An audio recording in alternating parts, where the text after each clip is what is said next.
An already announced $15 billion electric vehicle project here in the province is now on hold. Honda says the plan is being unplugged for roughly 2 years. As CTV's Queen's Park Bureau Chief Siobhan Morris reports, the Premier says he will hold the company accountable. Thrilled to be back here in Alliston. It was supposed to be a transformational investment, $15 billion for Honda Canada to set up an electric vehicle supply chain in Alliston with 1,000 new jobs. That plan in park for 2 years.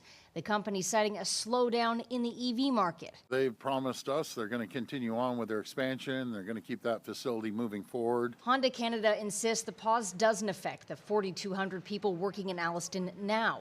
Ontario has put up $2.5 billion in capital and servicing costs for Honda's expansion. Each auto manufacturer, anything that we've given them, we're going to make sure that they're held accountable and they continue manufacturing automobiles right here in Ontario. What that accountability looks like is unclear. We warned you over and over again to attach strings to those investments, those Ontario dollars that were attached to companies like Honda, and you shrugged it off. The government emphasizes no money has flowed to Honda Canada yet.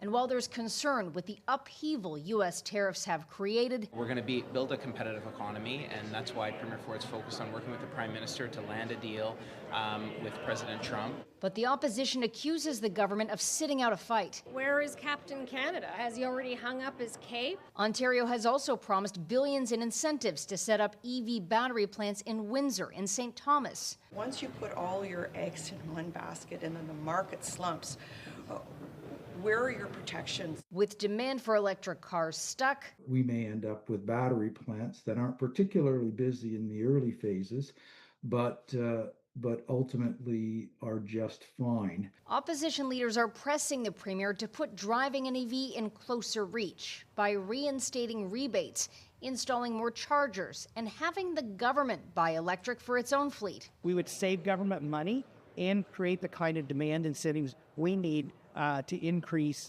support for the industry. To this point, the Premier hasn't signaled any willingness to revive those rebates he ended when first taking office in 2018. At Queen's Park, Siobhan Morris, CTV News.